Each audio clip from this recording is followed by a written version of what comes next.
Good morning student. आज हम chapter number 7 का अध्ययन करते हैं।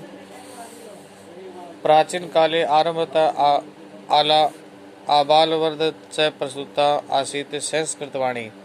प्राचीन काल में संपूर्ण भारत में बच्चों से लेकर वृद्धों तक संस्कृत वाणी का प्रसार था। अंतर चीर काले उसके बाद में लंबे समय तक यावत उत्तरोत्तर घटनाओं ने क्षीण जाता। इसके बाद बहुत समय तक उत्तरोत्तर घटती हुई एक क्षीण हो गई।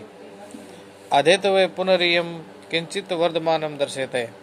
आजकल फिर ये कुछ बढ़ती हुई नजर आती है। पूरा कदाचित भारते अजस्तर। पहले कभी यहाँ भारत में निरंतर प्रवृत्ति इयम संस्कृत गंगा पुनर्पि लोकहिताय देवलोकात अवतारणीया इति धिया नौके भागीरथा पर्यवंत संति। तो इस प्रकार प्रवाहित होती यह संस्कृत रूपी गंगा फिर से लोकहित के लिए देवलोक से अवतरित करनी चाहिए।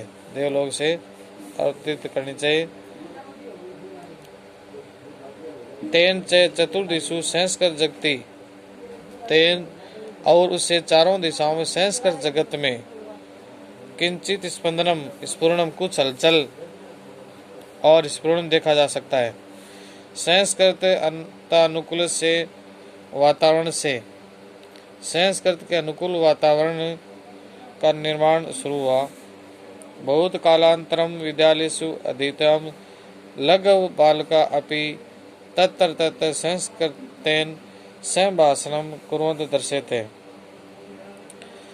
तो बहुत समय के बाद विद्यालयों में पढ़ते हुए छोटे छोटे बालक भी जहाँ तहाँ संस्कृत में संभाषण करते नजर आते हैं।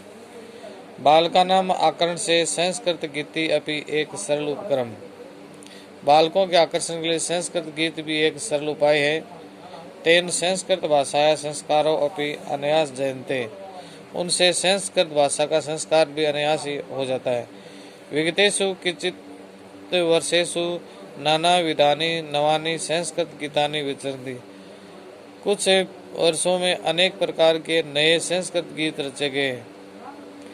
पाठे अस्मिन् अतीव सरलया भाषाया सरलया शैल्या संगीत गीतम प्रस्तुते।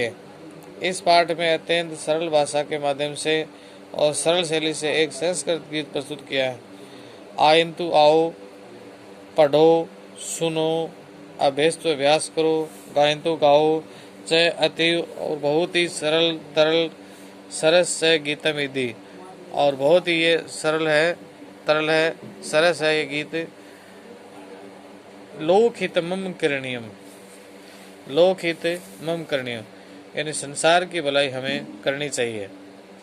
ये हिंदोल राग से ली गया। मन सा सततम स्मरणीयम। मन में लगातार स्मरण करना चाहिए। वच सा सततम वदनीयम और वाणी में सदा बोलना चाहिए।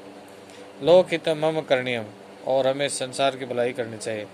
अर्थात मनुष्य को सदैव मन में निरंतर याद करना चाहिए, वाणी से निरंतर सही बोलना चाहिए और जन कल्याण हमारा कर्तव्य है या करने योग्य है।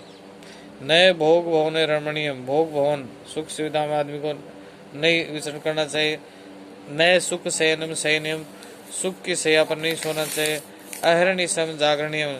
दिन रात जागृत रहना चाहिए। लोकहित मम करने संसार की भलाई में करनी चाहिए।